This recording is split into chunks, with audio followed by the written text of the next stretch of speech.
catat. Assalamualaikum warahmatullahi wabarakatuh. Perkenalkan, kami dari kelompok 2 Drama IPS yang akan membawakan materi penjajahan Belanda terhadap Indonesia yang beranggotakan Fadil Trian Maulana, Siva Sapitri, Keisha Naura Octavia, Devi Radu Agustina, Yanghani Septiani Putri, Nita Yunita, India Sori Puspandi Anjani Putri, Syifa Nurkaroma, Muhammad Faras Putra Pratama, Faiz Maulana Alfian Sairawan, Makana Habib Iskandar, saya Cornelis Diotman Tambunan. Muhammad Ilham. Sekian dari kami. Wassalamualaikum warahmatullahi wabarakatuh.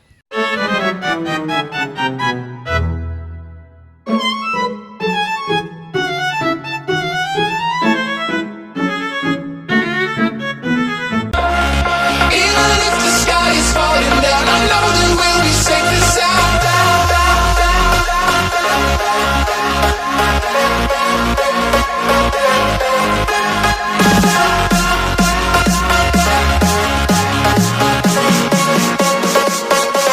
We're safe and sound.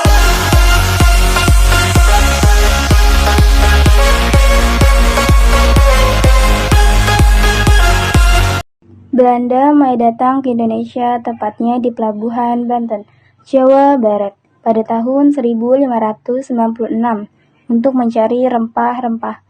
Pada tahun 1602, mereka mendirikan VOC yang kemudian menguasai perdagangan dan wilayah Nusantara hingga bangkrut pada tahun 1799.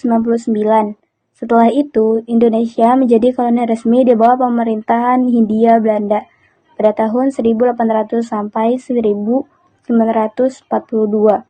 Belanda menerapkan tanam paksa atau kultur ekstensil yang menyengsarakan rakyat, lalu menggantinya dengan politik etis pada tahun 1901. Perlawanan rakyat, seperti Perang Diponegoro dan Perang Badri, terus terjadi, tetapi sebagian besar dapat dipadamkan. Assalamualaikum warahmatullahi wabarakatuh. Halo, kami dari kelas 8J, SMP Negeri 2 Sukaraja. Kali ini kami akan membuat film pendek tentang perjuangan bangsa Indonesia dalam perlawanan penjajahan Belanda yang berjudul Api Perjuangan. Selamat menyaksikan. Di sebuah desa di daerah Jawa Barat, ada seorang rakyat yang sedang berjalan ladang. Kenapa ya nasib kita begini terus? Makin lama makin susah. Iya, sekarang mau makan aja susah, kerja pun hasilnya tidak ada. Iya, sampai kapan kita harus hidup seperti ini? Pajak semakin tinggi, kerja paksa semakin berat. Benar Pak Karta, Belanda terus menindas kita. Tanah kita dirampas, hasil panen kita diambil, tapi kita tidak dapat apa-apa. Mau makan pun susah. Tapi saya mendengar kabar bahwa pejuang dari desa lain mulai melakukan perlawanan. Kita tidak bisa diam saja. Jika kita terus tunduk, Belanda akan semakin semena-mena kepada kita. Tapi mereka punya senjata, pasukan mereka kuat. Tapi kita punya keberanian dan tekad, juga persatuan. Tanpa perlawanan, kita akan selamanya menjadi budak di tanah sendiri. Di suatu tempat di tengah hutan, seorang rakyat yang berkhianat ini bertemu dengan kapten Belanda. Ini kesempatanku untuk mendapatkan hadiah dari Kapten Belanda. Saya akan membocorkan rahasia mereka. Hei, kamu orang, mau apa kamu kesini? Apa kamu mencari mati? Tidak prajurit, saya ingin bertemu dengan Kapten. Informasi apa? Jika ini tidak berguna, saya akan tembak kamu. Benar Tuan, ini informasi penting. Ayo, ikuti saya. Kapten, ada orang yang ingin bertemu dengan Anda. Kapten, kepo gak? Saya punya informasi penting. Apa tuh? Informasi penting apa? Raden Sartika dan rakyat desa sedang merencanakan pemberontakan. Overdose! Mereka berani melawan kompeni Belanda. Iya Kapten, mereka sedang mengumpulkan pasukan. Tapi saya tahu di mana saja mereka berkumpul. Kan? Hehehe, bagus Marta. Kamu akan mendapatkan hadiah yang besar. Sekarang, tunjukkan di mana mereka berkumpul.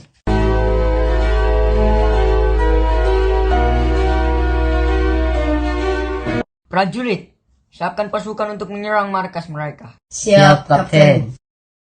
Ketika pasukan Belanda sedang mempersiapkan diri untuk menangkap para pejuang dan rakyat pun sedang menyusun rencana untuk penyerangan. Di hutan, ketika para pejuang sedang bersiap-siap, tiba-tiba pasukan Belanda menyerbu.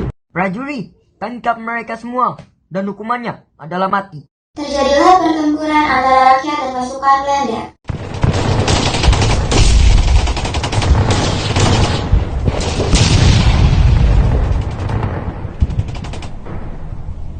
Tidak, Raden Kartika harus kita selamatkan. Tidak, Jaka. Kita harus mundur. Kita harus menyusun rencana untuk menyelamatkan Raden Sartika. Setelah para pejuang kembali ke tempat persembunyiannya, para prajurit Belanda membawa Raden Sartika dan beberapa pejuang ke markas Belanda.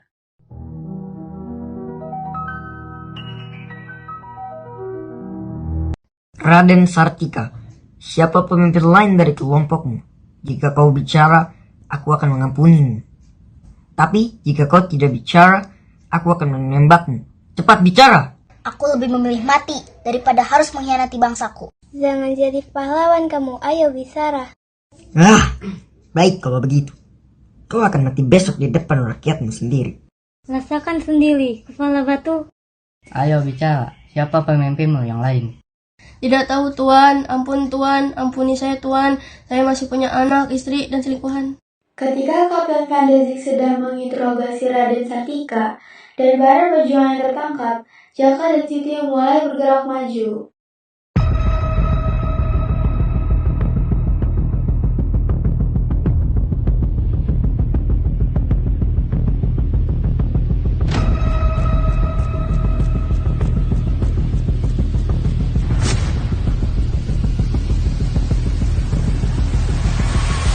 Ayo Raden, kita harus pergi sekarang Raden. Tidak, kita harus melawan mereka sekarang. Pantang pulang sebelum menang. Tapi Raden, kita belum punya senjata untuk melawan mereka. Kita rampas senjata mereka dan lawan mereka semua dengan senjata yang ada. Lalu habisi mereka semua.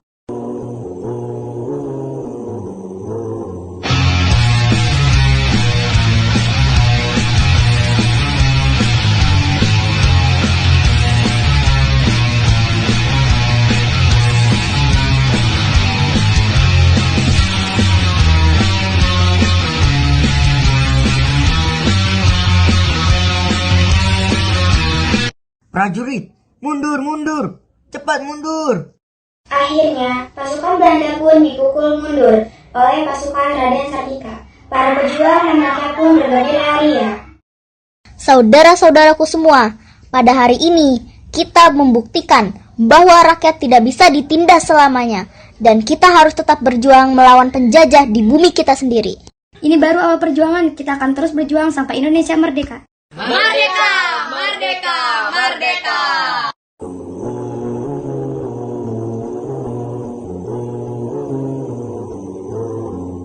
Pesan moral dari film ini adalah pengkhianatan hanya membawa kehancuran.